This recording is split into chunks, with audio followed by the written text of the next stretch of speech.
Thank you. All right, Wade, you're streaming and recording, but so you can start whenever, but you know, Rick's usually not too late, so.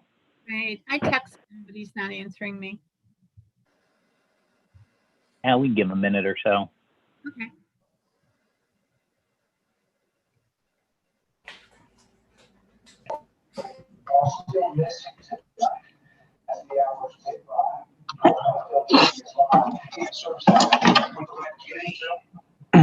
Are we ready?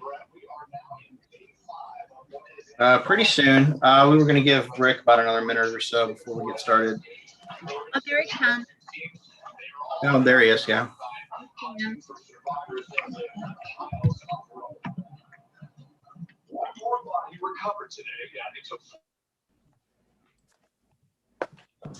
All right. Looks like it's about 6:01. We can get service started.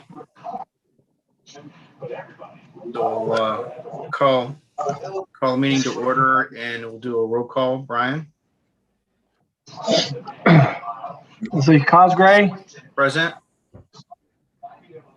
Foreman, Present. McCurry, Present. All right. Looks like we're all here. We also have in attendance the mayor and village administrator, fiscal officer. Looks like Mr. Keller and Hamilton are here also.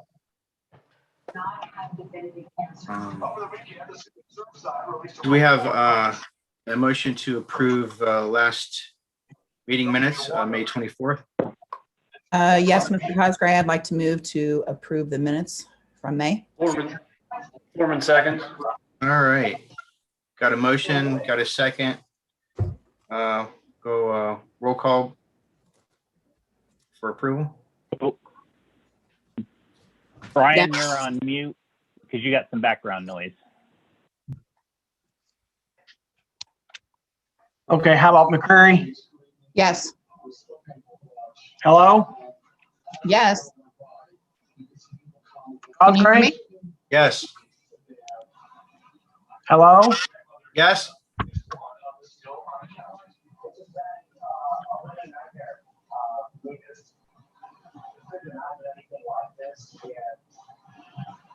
Can you hear me? Yes, we can. Yes, we can hear you. Yes.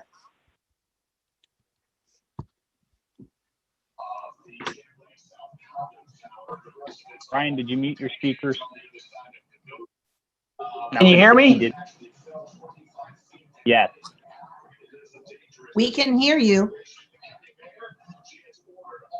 Question is, can you hear us? I'd say no. We can move it along. I say Mr. Foreman, how do you vote? Okay, there you go. yep, we got all yes. We'll minutes of previous Can you hear me? meeting has been approved. Yes, we can hear you, Brian. Yes. Yes. I don't know what's going on. What? Just sound? All right. Well, first thing first, Brian. All right, Wade, go on. I just muted Brian because he's got a lot of background noise. I'm going to text him while you go on. Okay. Can you hear me? Yes, we can. Looks like the meeting minutes have been approved. So Do my phone.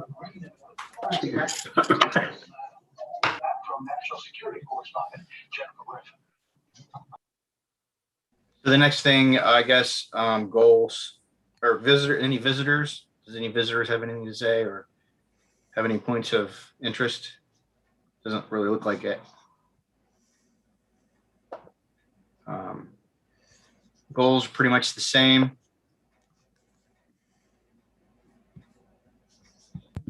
I can update you on some of them, Mr. Wade.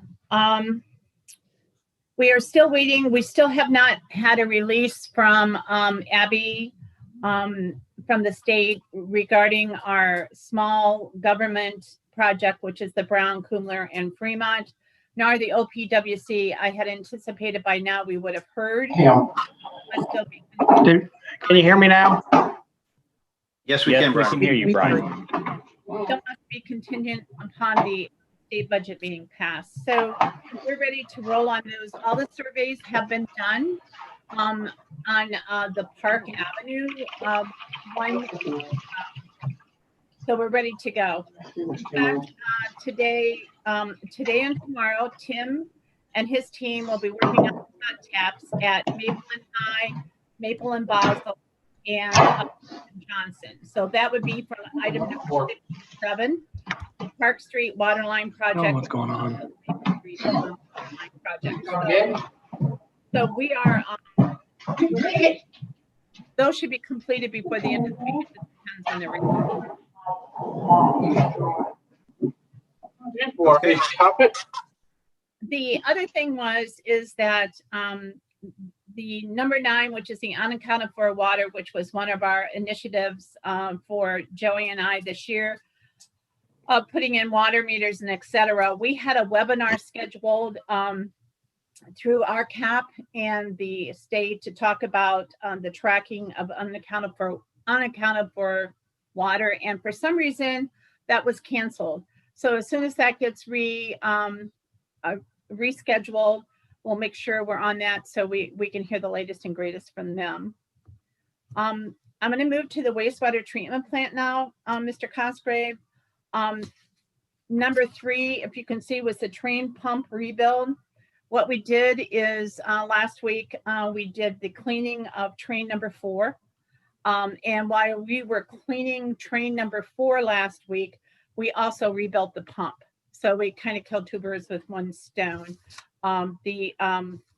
So train number 4 has been thoroughly cleaned with the chloride, and it increased our GPM gallons per minute from that train to about 20. So the more we clean it, the more we clean the membranes, Brad anticipates the more the gallons per minute will increase. So that's a good thing. Just going along with the membranes is that Suez has confirmed that they will be on for an on-site visit on August 9th. So at that time, they will go over a couple of questions that Mr. Little had with the PLCs and make any adjustments or improvement to improve the functioning of the plant. So they definitely are coming on August 9th, Mr. Cosgrave, if you would like it. That's usually an all-day visit. Hey, Terry, Yes. when you say 20, increased it to 20, that's not gallons per minute. What is that? What's that metric? I mean, it's certainly not gallons per minute. Gallons, yeah. So let me go and look at Brad's report. I'm sure that's what he said. I mean, 20 gallons per minute is nothing, really. Okay. What?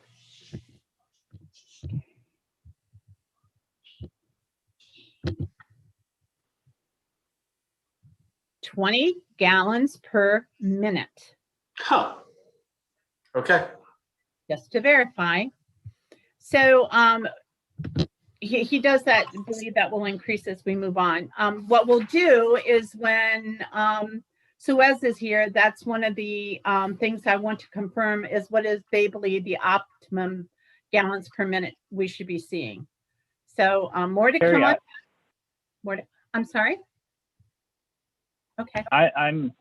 When Rick asked that and stuff, maybe if we get a chance in a break, can we text Brad and check? Because I'm with Rick when I did the math real quick at 20 gallons, and it increased at 20 gallons a minute.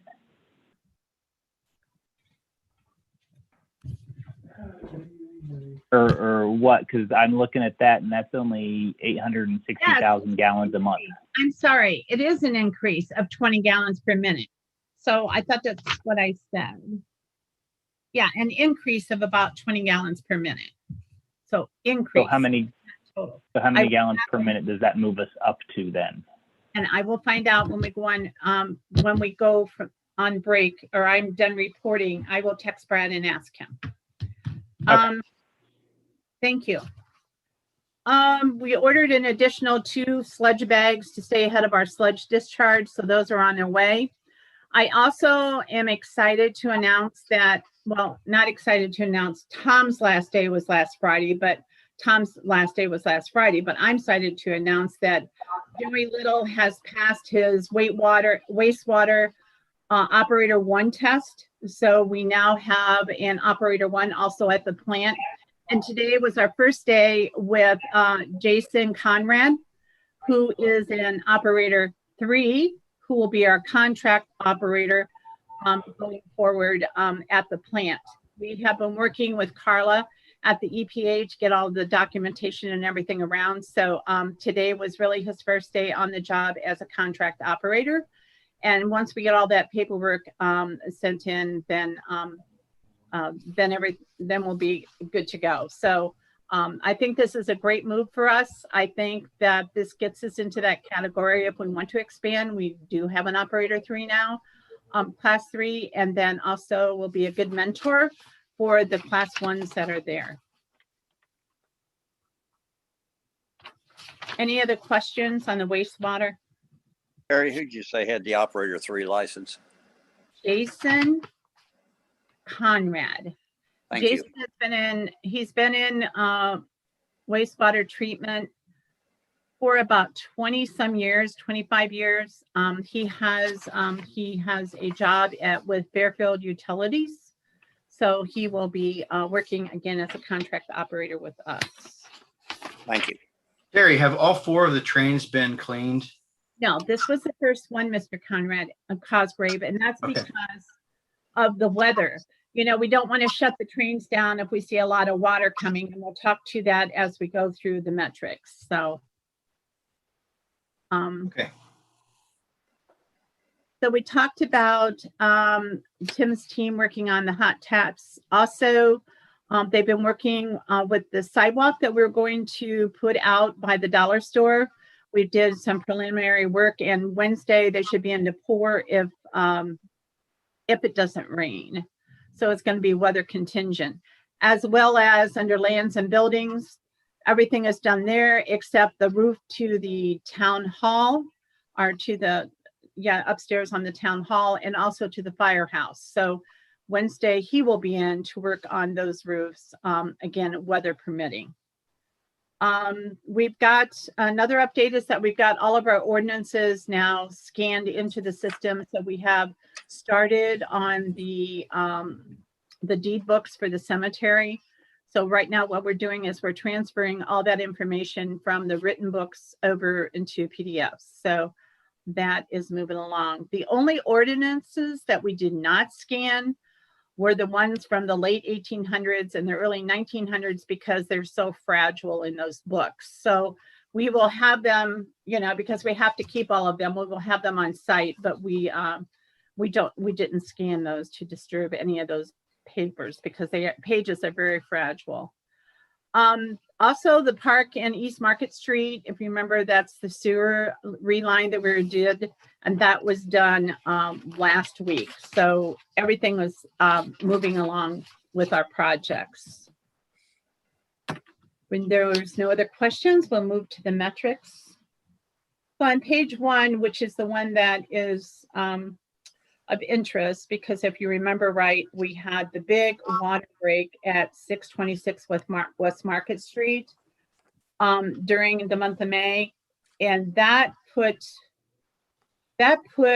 approximately, well, because of the time of day that it happened, which was in the evening, by the time we got around to fix the leak, which was a tremendous leak, it had practically drained both the elevated tower and also the ground storage tank. It's one of the only times that I can remember that we had to have a boil alert just because the pressure had dropped. Not so much from the tower and the ground storage tank as much as at the site, we had to slow it down so they could fix it. We figured we lost roughly 900,000 gallons of water during that break time. So as you can see, between the break and also cleaning the pool and filling that at 210,000 gallons, we had, let's face it, a lot of unused water, or water that we didn't bill for because it was lost. So that is substantial. So, usually we run about, for raw water out of the wells, about 250,000 a day. And from the from May 10th to May 13th, we were in the 400,000. So again, the ground storage tank and the elevated tank was trying to catch up and fill back up again. So it was quite the break for us. This has probably been one of the biggest breaks, or one of the most breaks that impacted the water supply. So any questions on that? I'm still on page 1. So at the bottom of page 1, then that is the finished water versus what the wastewater processed. And as you can see, big gap for the month of April and May. We had Brad processed a lot more because we had 6.84 inches of rain during April and May. That's a part of what we had talked about before, is characteristic of a system that has a lot of I&I. And just so I could reiterate, because I had this question, one of the I's is the inflow of stormwater that enters the sewer system through rain leaders. And that would be like a foundation pump or a sump pump or something like that that gets into the collection system. The other one is the infiltration, and the park and market reline of the sewer that we did there is a prime example of infiltration. If you remember looking at that video, you saw the cracks all the way around the pipe and all of the roots sticking through. And that's probably characteristic of a lot of the areas that we have underground throughout that, again, we need a camera so we know what we have. So it's a part of that whole I&I thing. Does that make sense? Certainly does. Okay. So I'm going to go to page 2. Thank you for sharing here. Yep. So on page 2, on the top, you can see that we're being consistent, only very high because of the amount of rain that we had in April and May. So hopefully, that will start to come down the less rain we have, but it looks like we're starting to get back to more of a consistent process. Below that, you will see the mayor had asked for us to track the electric. And below that, you will see that for the month of June, we have went up a bit. But in June, prior to last year, was only a 19.11% increase. With last year, I think it was like last month, it was like 34 or 43 increase. So while we're down a little bit from we were last year, we're still up, and again, the more I&I we get, the more we have to process, the more electricity we use. So once we get all of these membranes cleaned and everything, we hope that it's be more efficient, and that will come down. I would like to, like where the mayor has the pointer right now, get back down to where it was in November or December. But of course, those were, if they were cold months, they were a little bit less wet months. We didn't have the drains, or the melting. Does that make sense? It's still a high number. I wish there was a magic solution to this, but there just isn't. Well, and what I'm interested in, Terry, is Yes. Here, like February 2021, there's a giant gap between the flow processed and the amount of kilowatt hours used. Mm-hmm. And then as we go up, our flow increases, but the kilowatt hours increases a little bit as well, but not as much. So As the gap in February. I would almost expect the kilowatt hours to ebb and flow with the flow that we're doing, but it doesn't appear to do that. And that is correct. You would think it would follow a characteristical as the flow, but that is something that, again, once we get our process stable, my concern right now, getting in an operator, getting the process stable, and then doing an analysis on some of this. Things are just crazy right now. Is this just the sewer plant, or is this more than 1 meter? Is this just the sewer plant, the wastewater treatment plant? That is correct. Okay.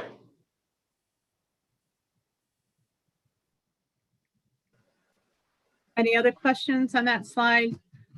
We'll continue to track this. So now we're going to slide 3.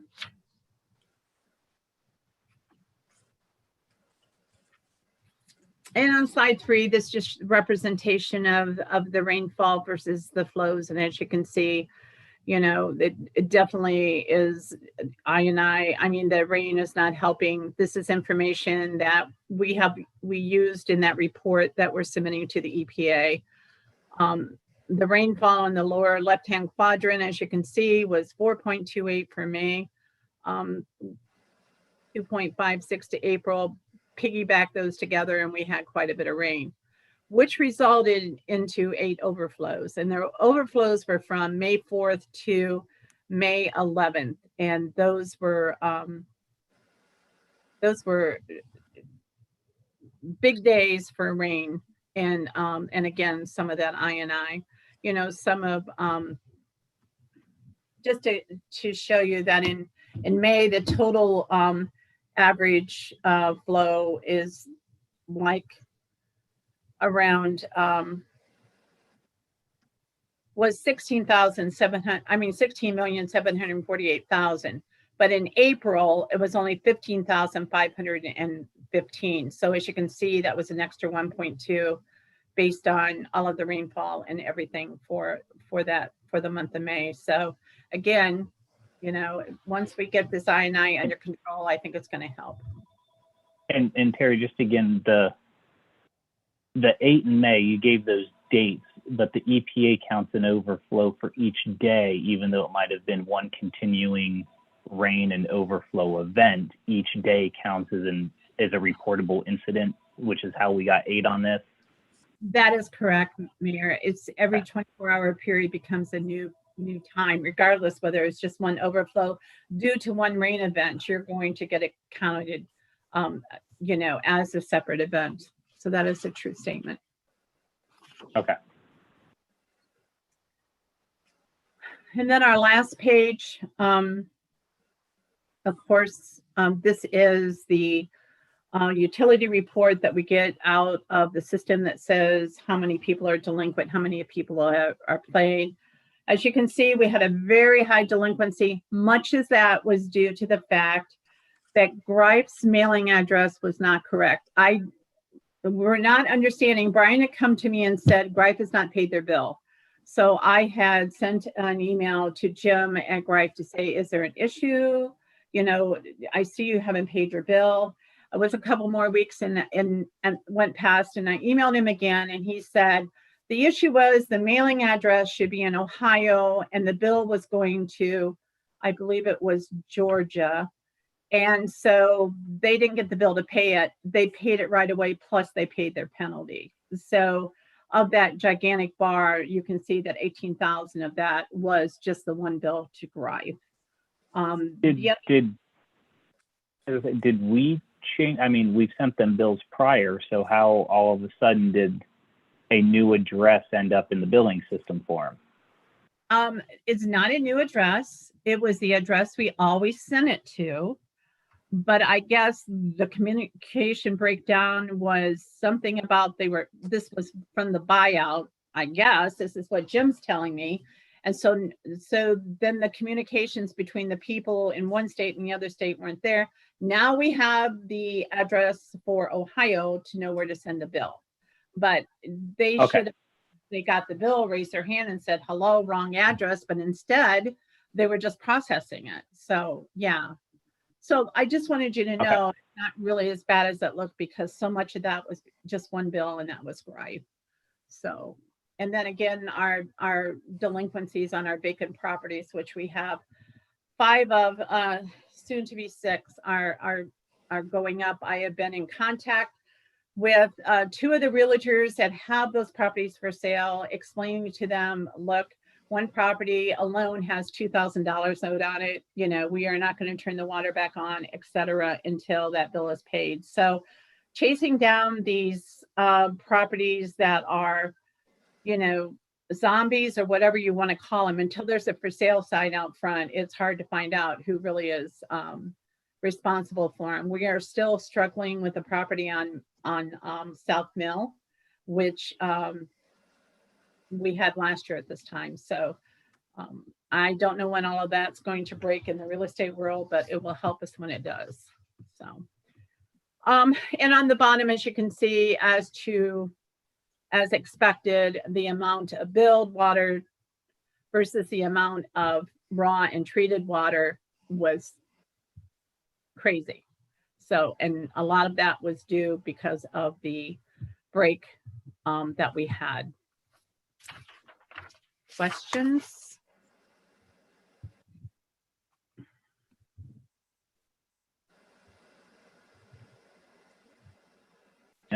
Oh, that's good. A lot. Well, I guess I do have one, since we're looking at the difference between the finished water and billed water. I know we're working on being able to track our unbilled water on village buildings and stuff like that. Where are we at on the meters for those? We have the meters in-house, and the first meter, to tell you the truth, that we're going to put on and that we've scheduled. Joey's on vacation this week. Once he comes back, the first meter will be installed at the wastewater treatment plant. We feel there's a lot of water just used in the process out there that we have no accountability other than putting a meter on there. So that is the first one that's scheduled. So, next month at this time at the service meeting, maybe we'll have some input on some numbers. Good. Okay.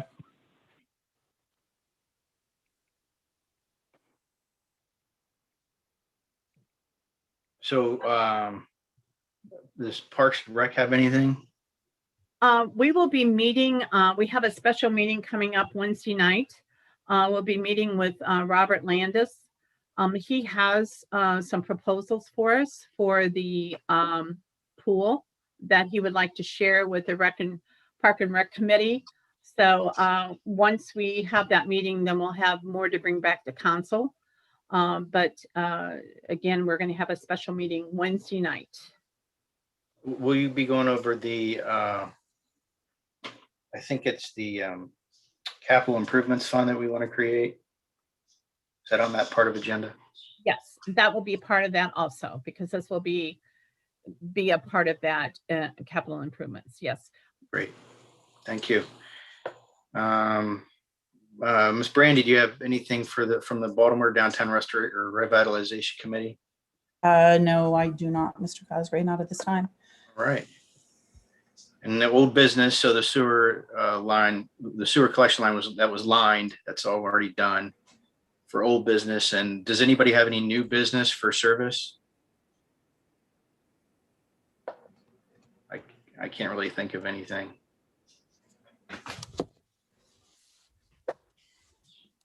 There's a lot going on, so if there's something new. Right. There's a lot of balls in the air, a lot of juggling.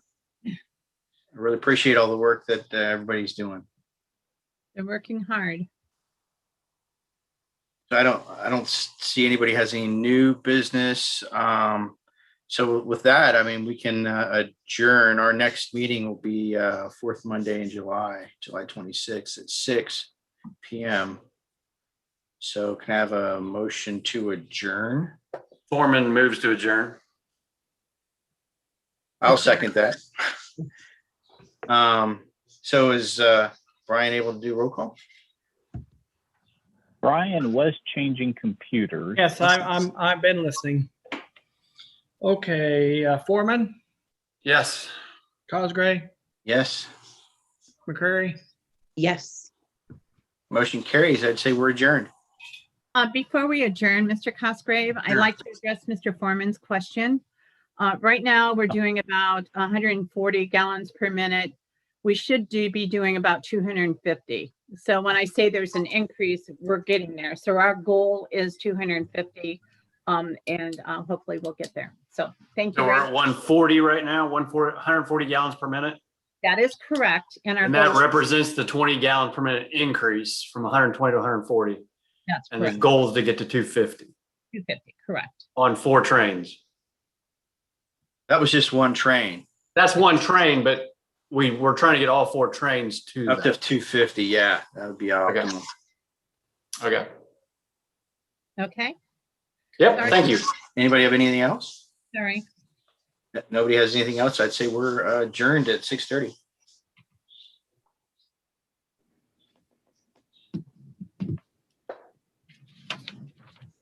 All right. 6:30, we'll flip over to safety.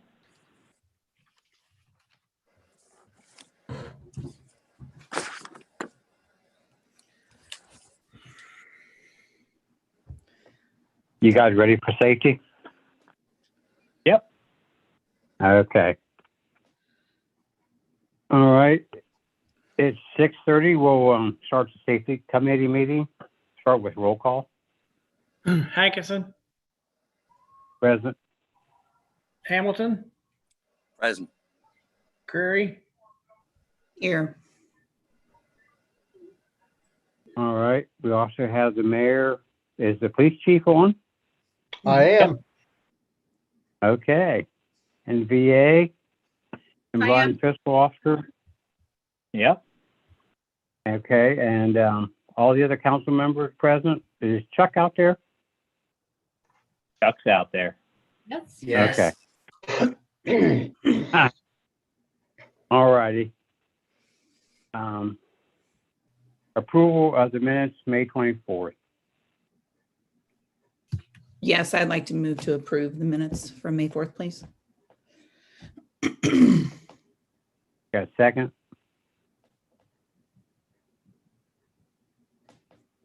Mike? I'll second it. Go ahead. Okay. I was excused for that meeting, so.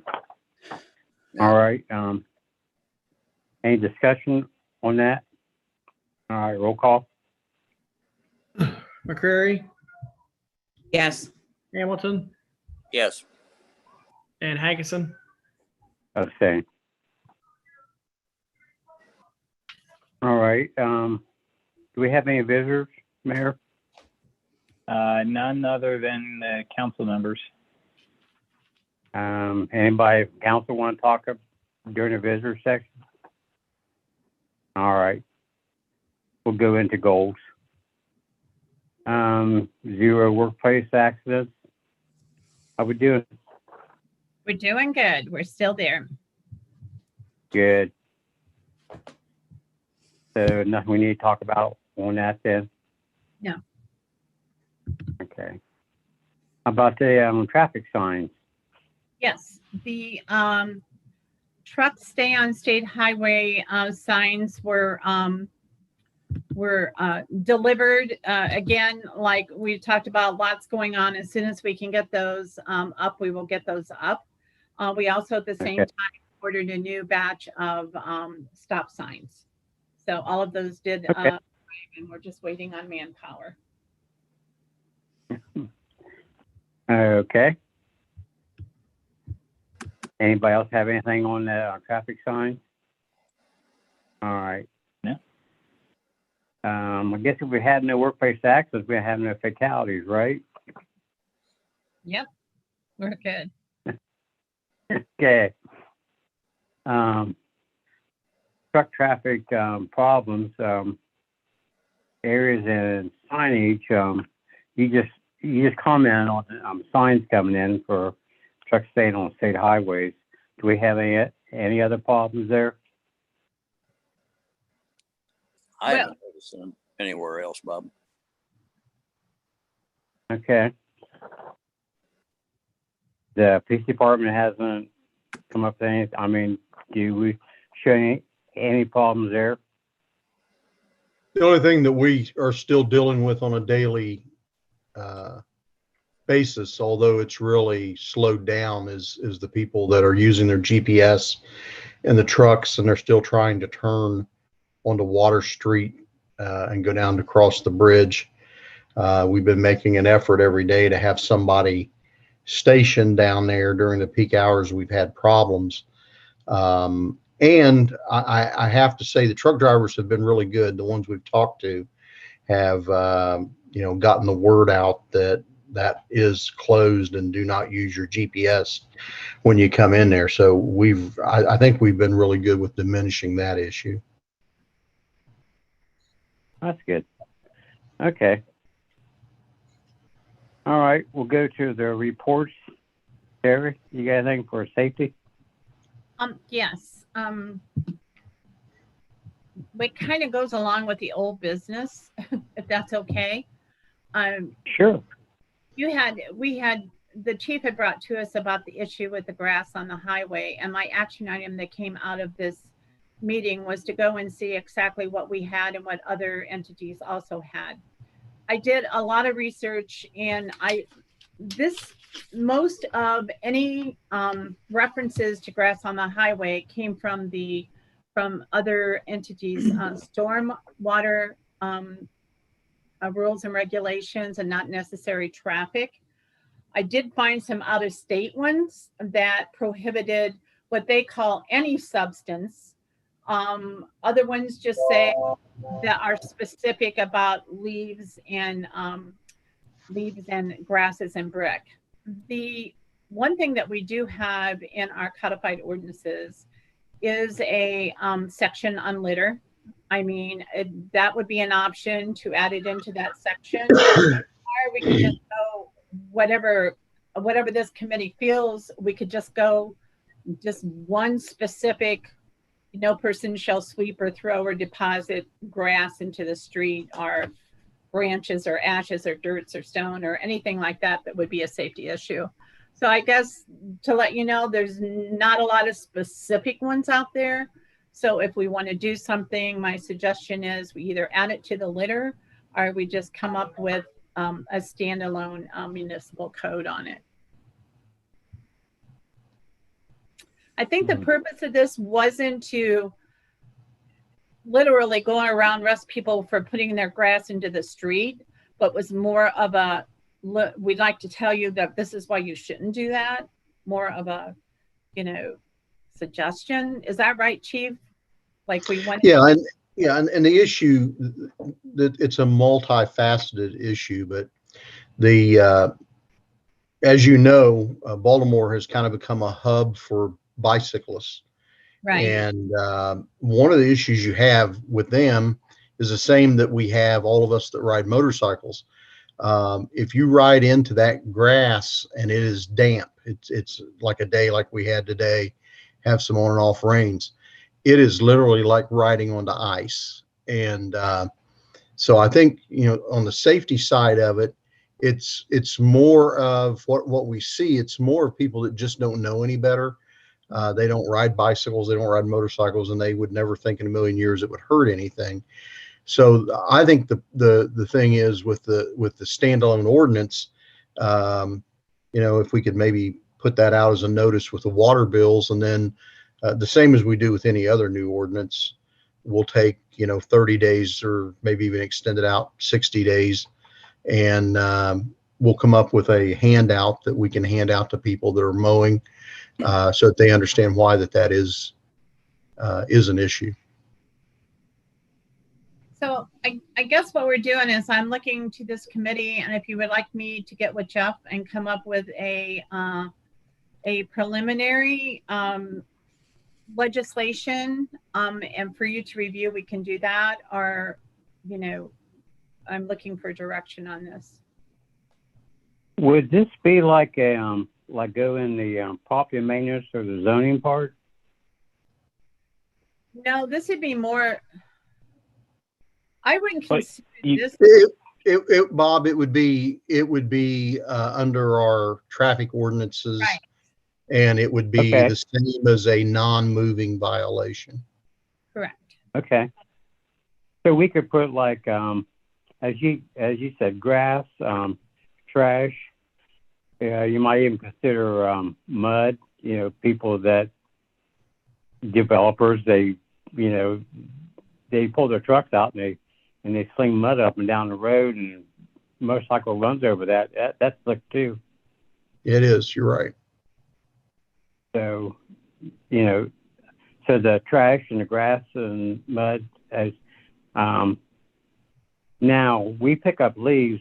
What is your thought on leaves? A lot of people rake their leaves out to the road to be right. picked up.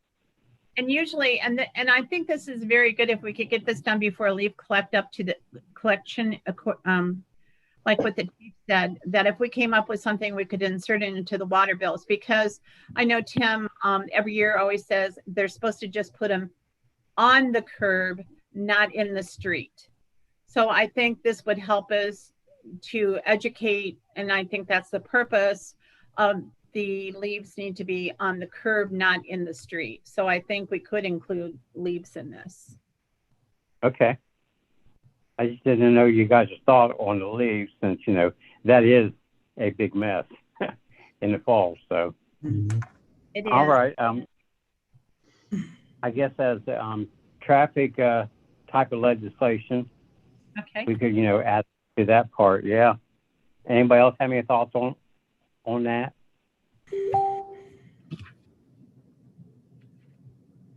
No, I guess Well, they're Terry, happy with.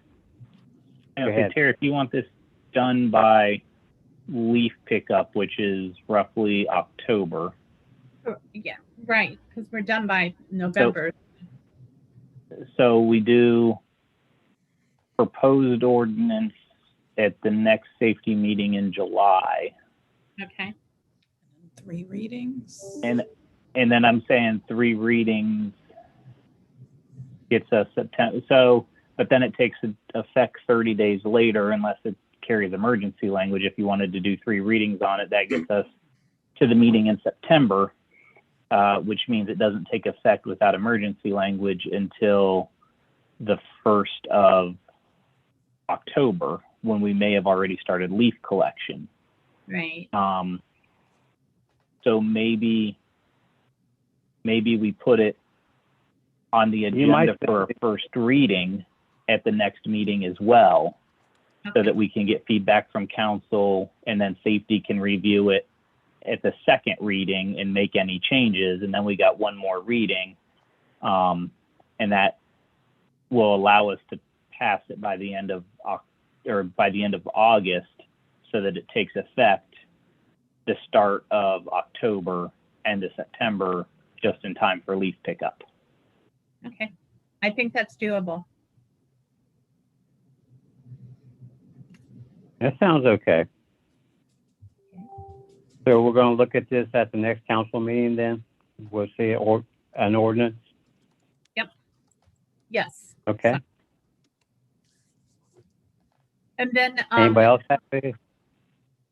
Go ahead. I'm sorry.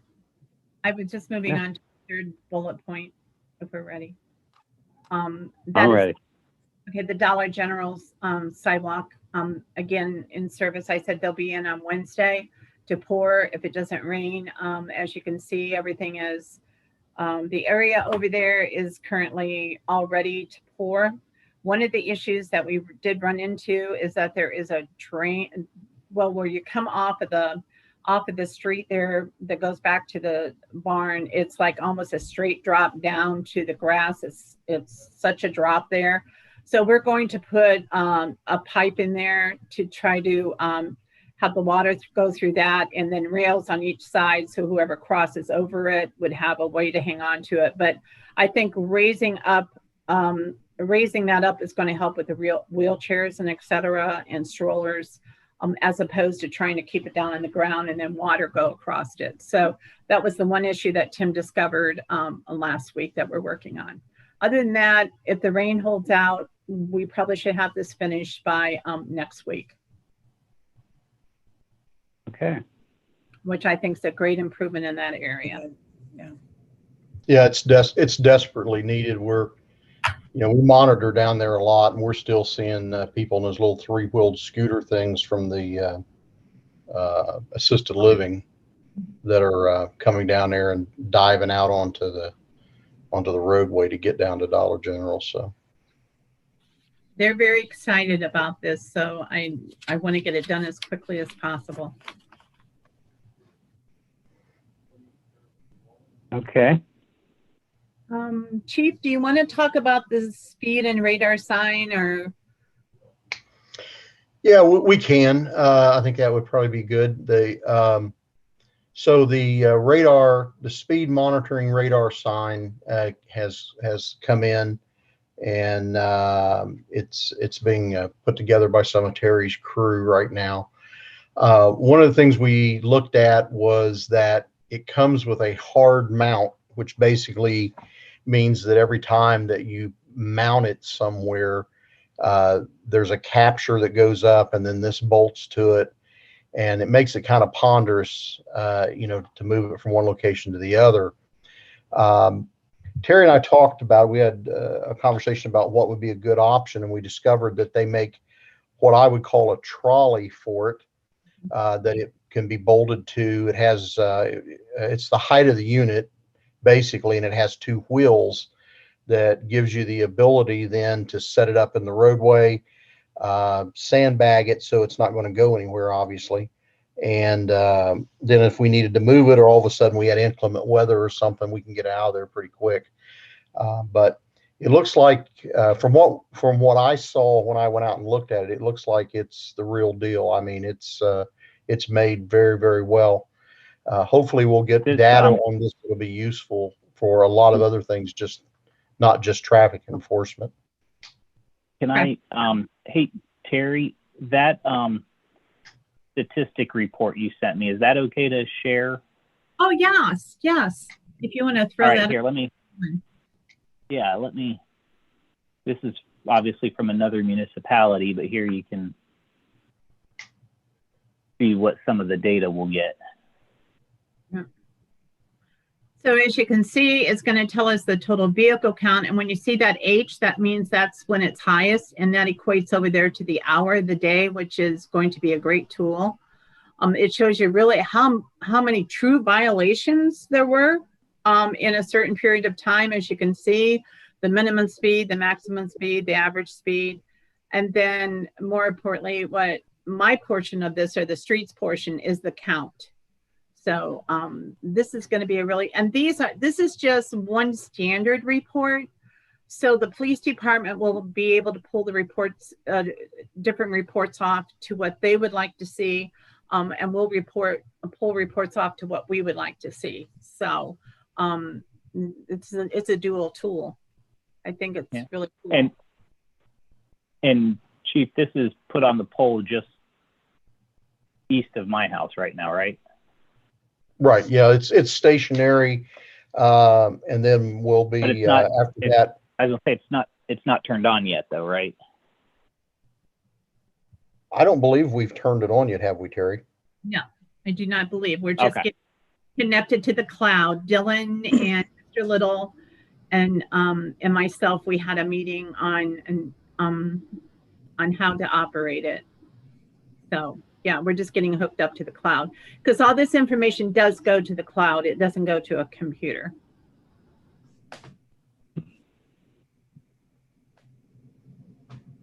Be nice if we could get some traffic safety grants and have one of those at each portal, main portal coming into town. Yeah. I agree. I have been noticing more and more of them when I go, like I was in Columbus last Thursday, and I saw a couple of places where they are just bolted to a speed limit sign, like they just stay there. Mm-hmm. So, that is a true statement. That would be nice. I think this is going to answer a lot of questions, not only for us, but also for the citizens of the village.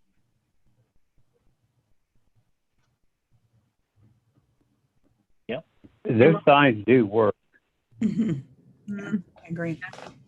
The nice thing about it is when we get our new website up and the chief will have his own page, he can show some of this information, share with the village residents.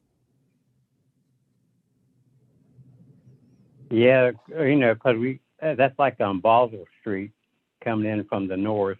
They always complained about speeders. If you have that up there for a while, he'll be able, we'll be able to show them that there are not really that many speeders. Right.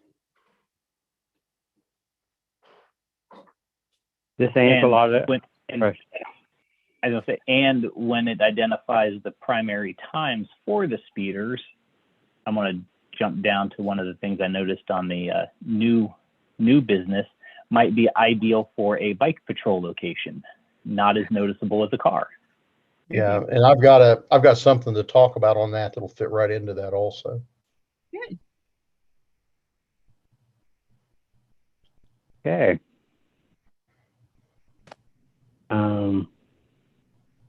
You have anything else other than jumping down to the that's all I have.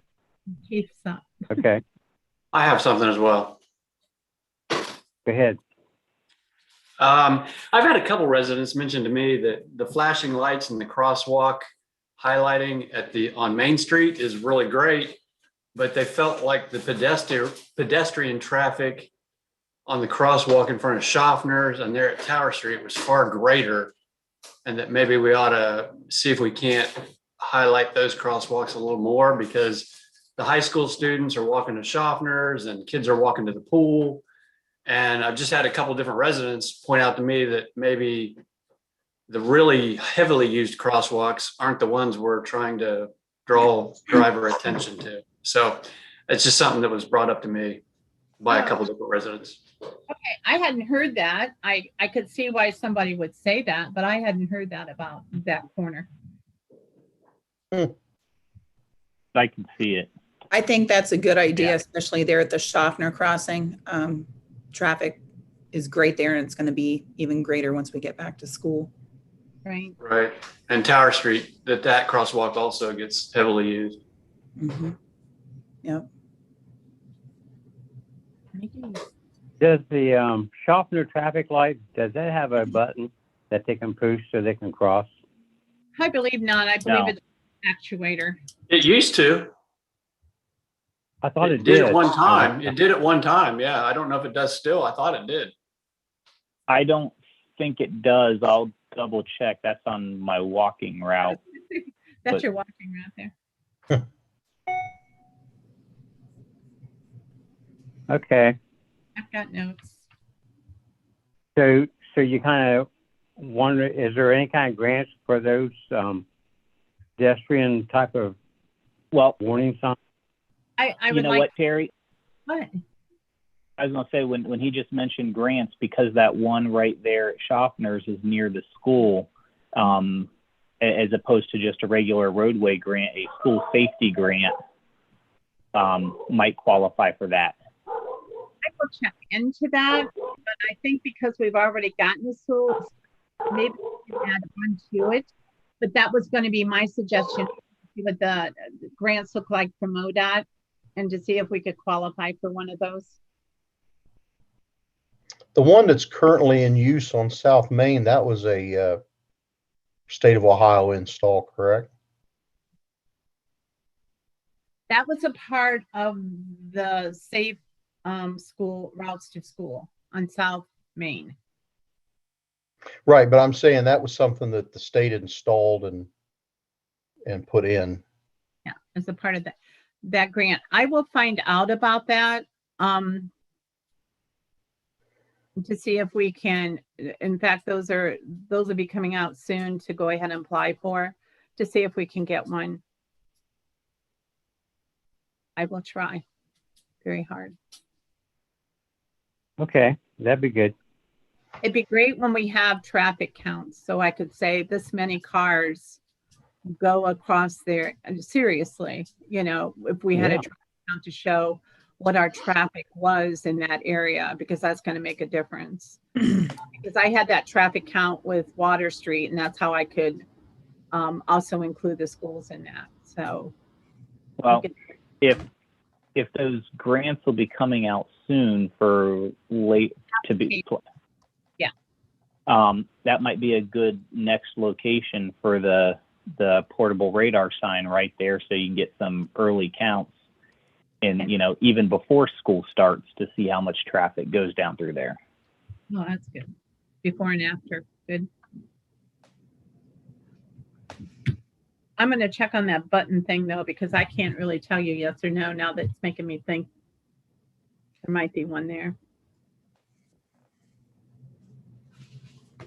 You might want to check and see if those, like the sign down there for the elementary type of crossing, Mhm. that has some kind of a sensor, Mhm. and sometimes you do really want to pay attention to it because it's flashing and nobody's trying to cross. Would it be better if they had to push a button before they cross to make it flash? That's a good point. I thought it was based on the clock time of day, but then here recently, it seems like it's been flashing a lot more than not. Are they having summer school? Mm, Yeah. Yeah, summer school's in. Yes, is it Yeah, still and in that would be the other reason why they're still going. I did notice that when I went out to look at the sidewalk on Friday that it was flashing. So I can find out who's responsible for those flashings. That's the school, Terry. At the school. Yeah, the Okay. school sets up the flashing times, and I believe that they are about a week and a half out from summer school being over. Yeah, I thought Okay. that's what Dr. Johnson said, but I'll see him Wednesday night, so I'll ask him about that. I would just think if you push the button and then when people actually saw it flashing and there's somebody there, you know, they would realize that somebody's actually crossing. It's just not flashing all the time. Yeah, because it seems like it flashes all the time, but grade school kids aren't walking to school by themselves. It's like there's almost never anybody in the crosswalk. That's why residents have said, hey, you really need it over here where the high school is, where kids actually can walk to and from school other than the elementary. And the junior high is so far back, nobody kind of expects their kid to walk to school, I guess. I don't know. I see it flashing all the time, but there's nobody in the crosswalk. But boy, when you drive by Schaffner's, there's people on the street all over the place. I understand, but the safe grants to school, which is what all of that came out of, is only for below junior high. It's not for high school. So that's the other thing. And that's when all of that was put together when Marcia was here, I believe. So, but I'll check into it further. Okay.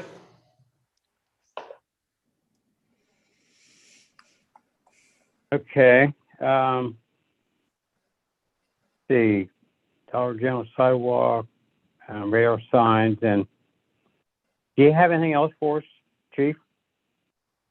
Not under old business, no. Okay. Guess we'll go to new business. Okay, first item on new business is the mobile data terminals. Yep. As you know, we have the MDTs and the cruisers, which allows us to pull down report data, run our own registrations, a lot of things along that line. We stop somebody, it sends us a warning, both a verbal warning and a flashing warning that there's a warrant or a hazard or whatever on that person. The ones we have currently are really getting long in the tooth. We've had 2 now repaired. Both of those were, after the first one, we weren't sure why. The second one, they told us it was heat related. In the summer, they soak heat. That's one of the reasons that we can't turn the cruisers off if they're parked out in the sun and that thing's on. It'll heat soak. Make a long story short, the new terminals are well over $5,000. We've had real good luck with these, and I talked to some other chiefs around the state, and they are still utilizing them, but they're getting really hard to find.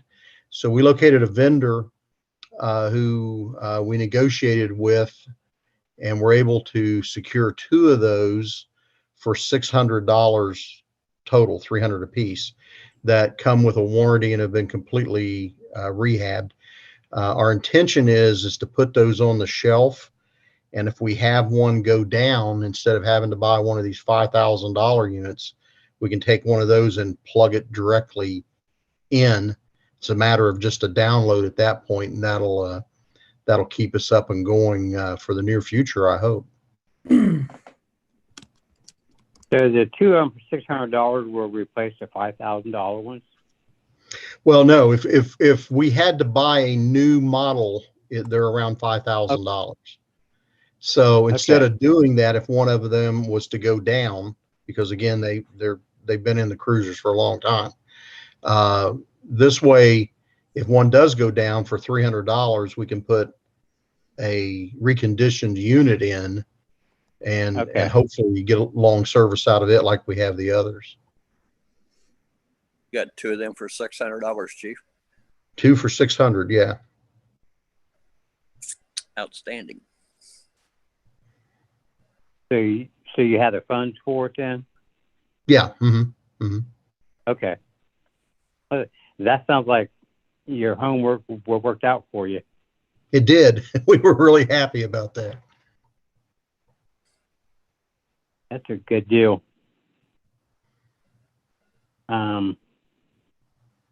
Is there anything else on the mobile data then? No, I think hopefully with those two that we're keeping on the shelf, that'll get us through maybe the next, 5, 6, 7 years without having to look at these new mode terminals. Oh, that'd be great. Okay. Firearms qualifications. Yeah, we're going to be going back to the Circleville area, Pickaway Gun Club. They have a firearms range just for law enforcement over there, and we're part of that group now. So I have ammunition ordered, but we're not quite as bad as it was when we waited almost a year to get ammunition. But as soon as we get that in, we'll get that done. We've got some new people that came on board, and our policy is even if they've qualified with another agency, we still want them qualified under our qualification standards. The state qualification standards are lax anymore. Our standards are much tougher. It's harder to qualify on our range. So we like to have that if there would ever be an issue to show that we exceed what the state minimum standards are. Is that kind of like required by our individual insurance company or anything, or just No, it's our policy?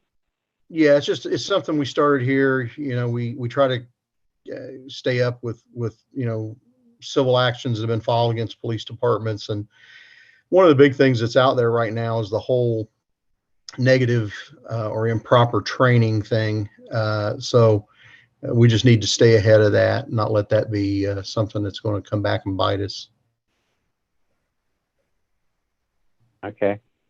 Do they? Is there a charge for using their facility? As of right now, there isn't. There was some talk that they were going to put a fee on like $100 a year, which is still pretty good, all in all. Yeah. And I worked out an agreement with Pickerington that now, of course, their range is an indoor range, so you can only do sidearms. You can't do any other long guns, whatever. But if we get into a situation in the middle of winter and we would bring somebody on, or we need to fire a weapon, they let us use their indoor range. So that's a big help for us. Well, that's nice of them. Mm-hmm. Okay. Anybody got any questions on the firearms qualifications? I got a question. All right. Chief. Go ahead, Mike. I don't know. I just thought about it real quick in that. Do all your men carry the same caliber and everything? Or No. Mm-mm. No, they can carry a 40 on duty. They can carry a 40 caliber, a 45 caliber, or a 9 caliber. Okay. That answers my questions. Okay. And now bicycle patrol. Well, as some of the old timers around here probably remember, several years ago, we had 2 police patrol bicycles donated to us, and we utilized those quite heavily back in the day. And then for a lot of reasons, they kind of went to the wayside. Most of it was trying to find, because you don't want somebody on a bicycle unless you got somebody else here, because if they arrest somebody, there's no way to get them back in, and that sort of thing. So we're getting to a point where we have some overlap, and we're going to start utilizing those bicycles, especially late in the evening hours.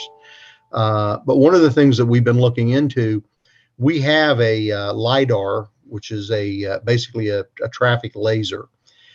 They make a exterior bag, for a better word, that has a battery in it that you can plug that into, and its design is originally for motorcycle officers, but that's now been refined so bicycle officers can carry that.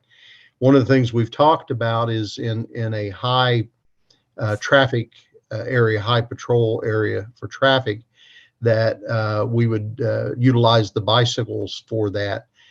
Basically, you put a bicycle up into the speed zone you're monitoring, and on the other end, there's two ways you can do it. With the other end, you can have a cruiser there, or you can have an officer that flags over the identified cars. The Ohio Revised Code simply says that they have to be, for us to enforce traffic, we've got to be in a marked patrol unit, and that we have to be in the uniform of the day.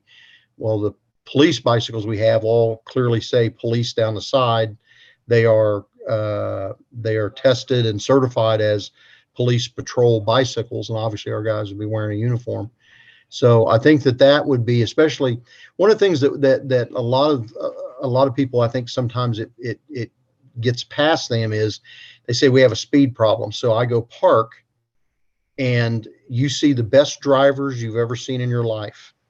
I mean, nobody speeds, nobody does anything, but there's something about that, patrol car sitting there that truly makes people kind of snap back to reality when they're driving down the road. The bicycle, and it's not like we're trying to trap anybody or anything. I don't want to make that seem like what we're doing here, but the bicycle in itself gives us a better window and a better perspective on what actually is going on in an area where we get complaints. So even if the speed monitoring system is not available, somebody on a bicycle will get into an area, and they're going to get a real good visual of what's going on in that area. So that if you do have a resident complaining, whatever, you can go back to them and say, hey, we monitored 35 cars in the area, and this is what the result of that was. And we can even go as far as, we stopped this many cars, issued this many citations, whatever. But I think it's really important. One of the problems with the traffic issues we have in this town is communication. Again, I think it's really important that, the people that live here kind of understand how traffic enforcement works, and, things like radar, things like stop sign violations. We get a lot of phone calls from people that say there's a red car that once a day runs the stop sign in front of my house. And you say, what time of day is it? And they say it happens all day long. They don't understand that we can't go write a red car a ticket if we don't view it.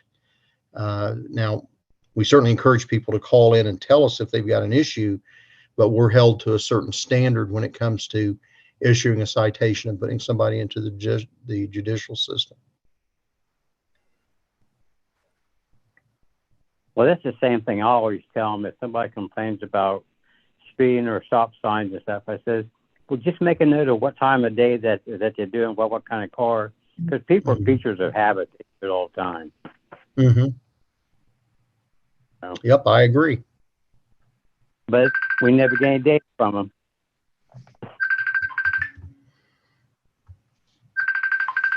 I have questions on the bicycle patrol. So when do you think this might start?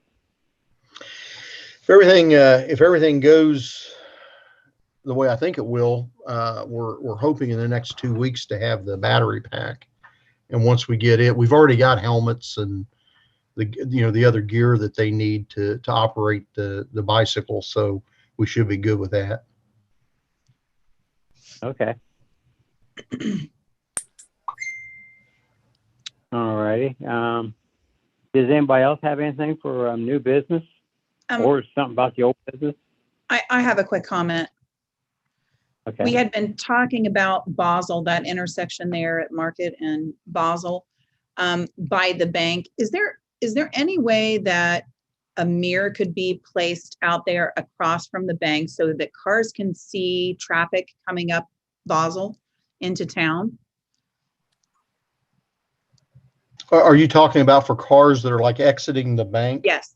Yes. I You have the ATM, you have the drive-through there at the bank. That's a nightmare. It's a nightmare. When you come out of there, you're dealing with a situation that's totally blind to the right. I just wonder if there's any way we could put a mirror, something there to help with visibility. Because that's another place where I see cars that come up that hill, sometimes definitely going faster than what they should be. And you don't have any time to react if you're trying to pull out because you cannot see to your right. I mean, we've talked about that a lot, but I don't know that we've ever talked about a mirror. And that's a good idea. I mean, it would be cheap. Less expensive. I mean, just a directional mirror. We see them other places. Yeah, people will And- enter driveways. The same problem Well, exists at the end of Canal where we made it one way. Yep, And it's Well, one way the that's- wrong way. yep. We Yep. talked about that. Even what I'm looking at, though, I'm looking at the satellite image for a mirror. You need a pole across the street, and there isn't one across the street from the bank exit. Okay. Like There's a one pole right when on you top need of one the there, hill. right? Right. It's a little. There is a pole, but it's a little further down Basel Street, and I mean, There's one on that corner, but we would have to. Well, the corner would be too far up. It'd have to be right there. I mean, we could have Terry and Tim go out and look, but just looking at the map, the one that goes, what is that, to the south of the building mhm. might be too far back. away to be able to give an angle from the bank parking lot, but I think it's a good idea worth investigating. I thought there was one right top of the hill where that wall ends there, Mayor. Well, but that's not going to, at the wall isn't going to do you a lot of good coming out of the bank parking lot. Yeah, and that's where it's blind. You can't see until you're already out there. Right. So But would, that light pole, that light pole, I mean, it's right across from the driveway that goes up to those three homes across from Ken's house. Mm-hmm. It might be close enough if you pull out to be able to see from the bank exit. It just, someone will have to definitely go and look at that. It'd be close. Okay. All right. That's all. Thank you. talking about the one-way street, so you're saying everybody's coming off that street and they're coming out on the Boswell and then they're turning north to go to the traffic light? We're talking about Canal Street? What? The one-way street down at the bottom of the hill? Yeah, coming up. That's Canal. Yeah. Yeah. No, mostly they're going south. But you can't see cars coming down the hill Right. Oh, okay. because of vegetation. You're in the street before you can see the cars coming from the north. That's true. Mhm. Because of the bank, the embankment, and the vegetation, you can't see until the front of your car is out in the street. So if it's one way the other way, that wouldn't be the case. And to be honest, most people that live right there, when they're coming back from Lancaster, go Leonard Road to Basel Road to their house, Mhm. where, it doesn't matter. You end up having to go around the block instead, but it's no big deal.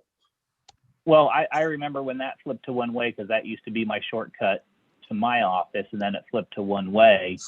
And I remember complaining to Tony House about it, and he told me that after the fact they realized that council had made it one way the wrong way.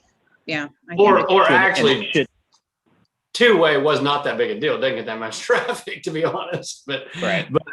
I don't think two-way was that big of a problem. It gets almost no traffic. But if it is going to be one way, I think it's one way the wrong way.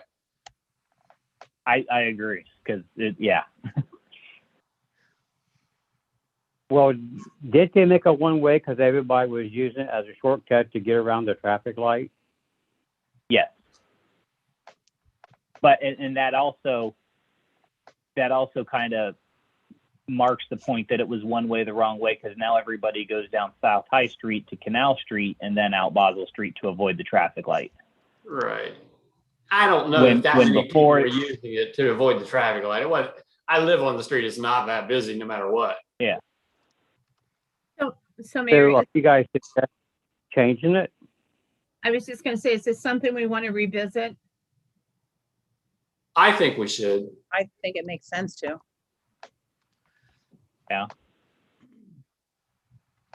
You want to put that on our next meeting? I got Now, it. just remember that we can go ahead and have that on the next meeting, and if we want legislation to do that, we can send it through committee to change it. But I believe once it goes to council, before we change the traffic map, we will have to have a public hearing on it and notify the residents right there along Canal Street of that traffic map change. I don't think it'll be a problem. The one parks wrong way on the street every single day. So Yeah. I think he'll be for it. We added, it's not one that we can, and it's not an emergency that needs to bypass Of 3 course, readings it's- anyway, but Okay. yeah. No big deal. Okay. All right, you guys ponder on that, how you like to have it, especially Mike, and see what is going to work best. Then we'll bring it up at our next meeting then.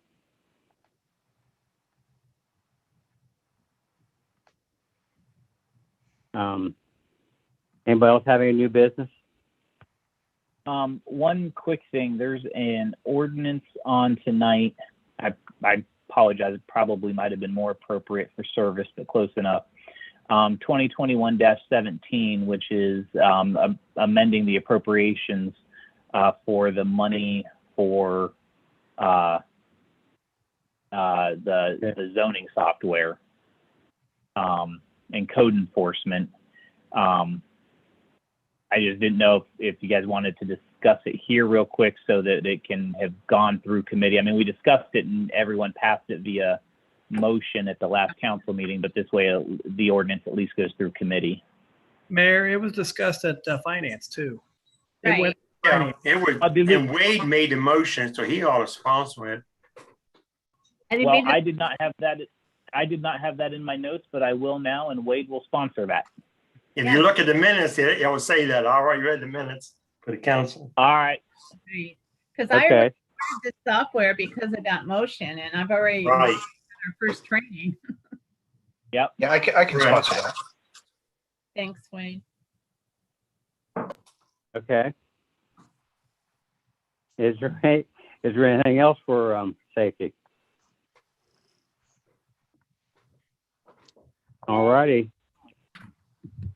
It's 7:18. We'll go ahead and end the meeting. So we'll see you guys at 7:30. In about 12 minutes. Yep. See everybody. Thanks. Yep. Bye. Let's pause the recording.